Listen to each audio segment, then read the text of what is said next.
Hello everyone, Top Hat Waffle here, and welcome to the next stepping stone in the path that is us creating our first Counter-Strike Global Offensive level. Like always, we're going to start out by going to the Tools section of Steam and loading up Counter-Strike Global Offensive SDK. Once that's loaded, we're going to load Hammer World Editor. I'm going to just load the level that we were working on last time. Here is the level that we had last time, our small brick structure surrounded by 4 brick walls and a sky. Today we're going to be going over more complex geometry. So far, everything we've created has been a 6-sided rectangle. Hammer has one basic rule when it comes to brush geometry. That is that it cannot be a concave object. Brushes can take on 2 shapes, concave and convex. An example of a concave object would be Pac-Man. Pac-Man is basically a circle with a pizza slice taken out of him. That caves in on itself. A circle is convex, which is what brushes must always be. This cube is a convex object. It never caves in on itself at any point. Using some of the tools that we're going to use later on today, I can manually force and reshape this brush to become concave.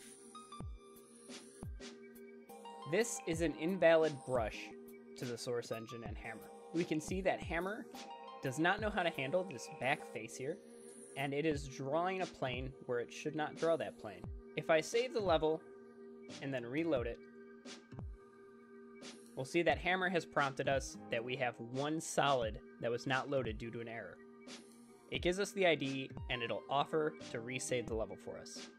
If I click yes, it has removed that object from the level due to it being an invalid object. This is the one rule that we have to follow when we create advanced geometry. If we want to create that same shape, we're able to do so, we just have to use 2 brushes instead of 1 brush. Now that we understand the basic brush rule, let's get started with editing and manipulating some brushes into some more complex shapes. The first tool we're going to look at is the clipping tool. The clipping tool allows us to chop, split, or remove part of a brush. A good example of this is let's put another doorway right here. Previously, we created 2 separate brushes for our doorway, but now we can just manipulate this brush to cut it in 2. If we zoom in on our top view and then select the clipping tool, we can draw a horizontal line through this brush. The brush will turn white and red. This signifies what the end result will be when we press enter. The white portion of the brush will be kept and the red portion will be destroyed. We can click the clipping tool again or the hotkey of Shift X to cycle through the potential modes. Once both sides are white, we can hit enter and the brush is now split in 2. We can then resize the brush to be our door.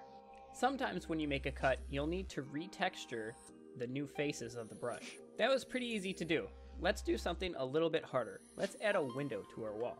We're going to start by doing something similar. We're going to make a vertical cut and then another vertical cut. So now if we deleted this, we'd have another doorway. Instead of deleting it, let's make one more cut, but in the side of it this time.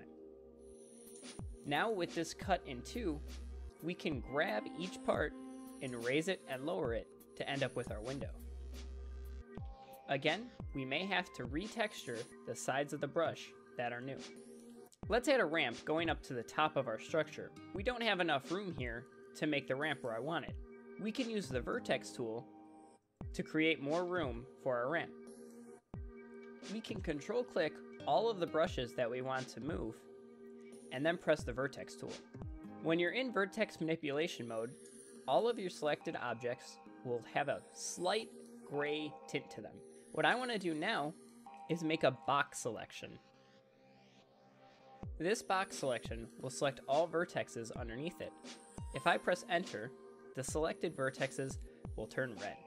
Now, if I zoom out and then use the arrow keys on my keyboard, I can nudge these vertexes to the right. After I feel like I've moved it far enough, I'll select the selection tool and the change will be made. Now we have plenty of room for that ramp. First, let's select our no draw texture. Instead of browsing for it, I can just open the face edit sheet and select it off an existing brush. It's much faster than searching for it. Using the block tool, I'm going to make a rectangle and then create it. Switching to the clipping tool and then just drawing a line from one corner to the other, and cycling through the modes to get the bottom half to be kept, I can then press enter, and I now have my ramp. Let's put everyone's favorite dev texture on there. If we search for dev in the texture browser, we can apply the wall texture to each side and a reflectivity texture to the top. Let's add a small track for water in our level to help us make sure we understand how the clipping and vertex tool truly function. Again, selecting our no draw texture, let's put a small track for water over here. Creating the brush, and then getting it to about the height that I want. Remember that you can use the brackets or Alt A and S to adjust the grid size. Let's make a few cuts in this brush so we can get it to hold water and have a small ramp that we can walk up. Switching to the clipping tool, I'm going to make my first ramp cut right here. This will be the ramp that the player can walk up. Let's make another cut right here, but vertical this time. I want to keep both sides of this brush. Let's select the new rectangle and just lower it down a little bit. Having water sit on a flat surface doesn't seem really interesting to me, so let's make this be a small V almost. Grabbing the clipping tool, let's make another vertical cut. Now let's switch to the vertex tool. If we make another selection here, we can select these vertexes in the middle. Using our arrow keys to nudge downward, we can make a small track here for our water to sit in. Switching back to the selection tool, we can see the change that we've made. Let's quickly texture it.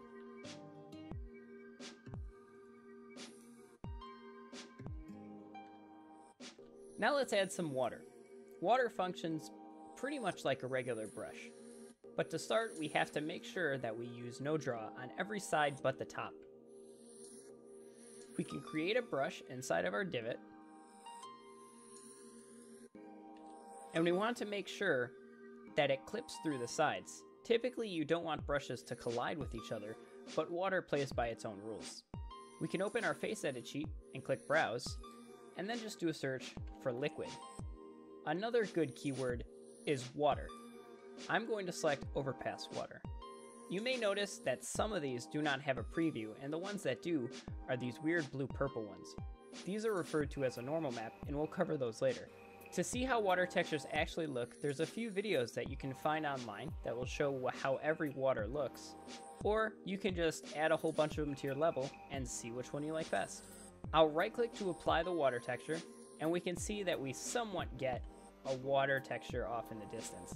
This is how it will look in Hammer, but once we get in game, it'll look much better. Now let's spruce up this back wall by adding some decorative arches to it.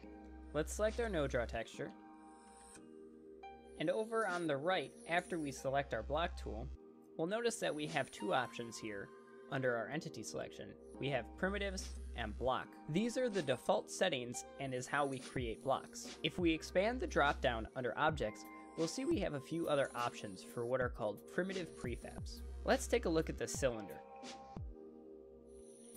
The cylinder is exactly what it sounds like. It's a cylinder. The 8 underneath represents how many sides the object will have. If I wanted to put a cylinder pillar here, I make the outline as if I was going to create a regular block, and then choose the amount of sides. I'll choose 16.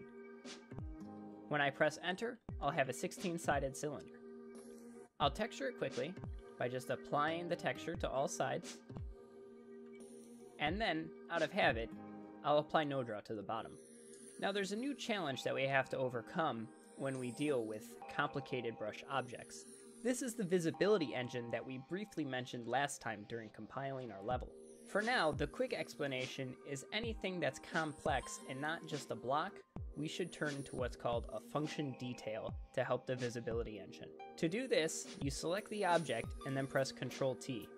It'll open the object properties that we saw when we created our light environment, and it will automatically be on function detail.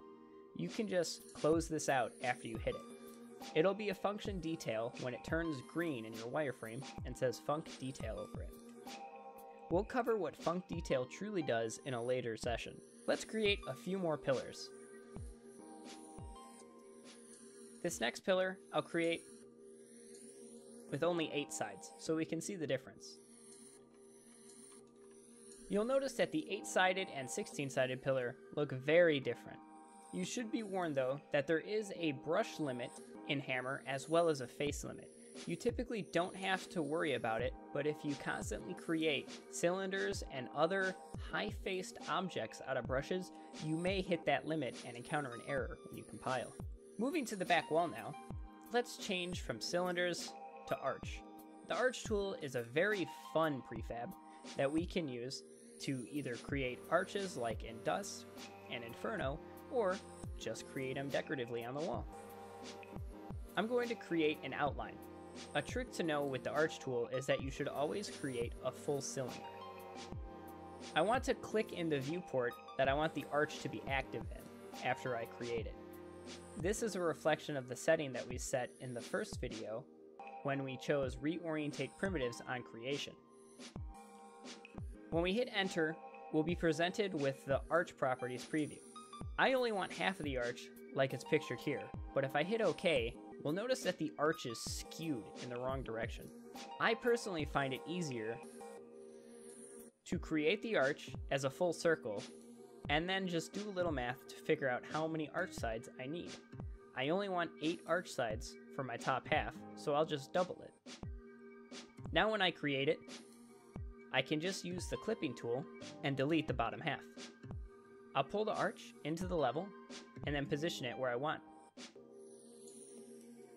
Since this would be considered a high detail brush object, we want to turn it into a function detail. Let's quickly texture it.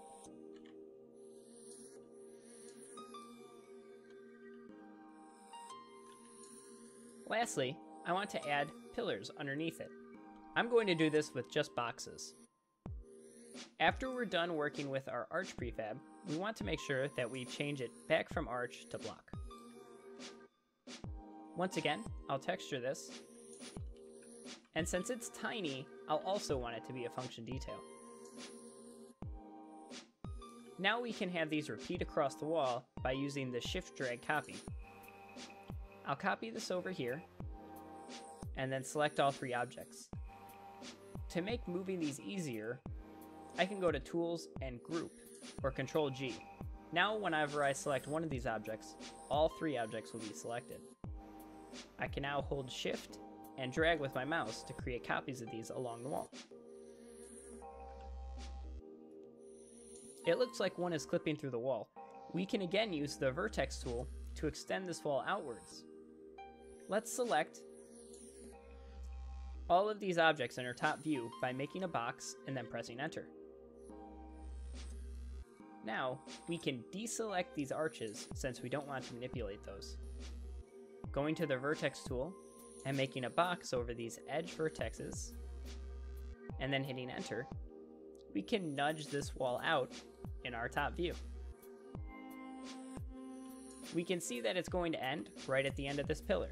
Switching to the selection tool, we can see that that's the exact change that I wanted made. There's a few other primitive prefabs that we can use, but I'll let you play with those yourself. The most common ones that you'll end up using day to day is arch, block, and cylinder. After all the changes we've made, let's compile it to see what it looks like in game. Once the game is open, open our console, and then type map space the level name, and then hit enter. Click continue and then join a team. We can see that we have our cylinders here, the 8 and 16-sided one, along with our murky overpass water. We have our nice arches along the back wall, and our ramp that goes on top. Inside of the shed, we have both doors and our window that we made with the clipping tool. I hope you enjoyed this look at the clipping tool, vertex tool, and some advanced brush creation methods. Thanks for watching, and join us tomorrow for the next one.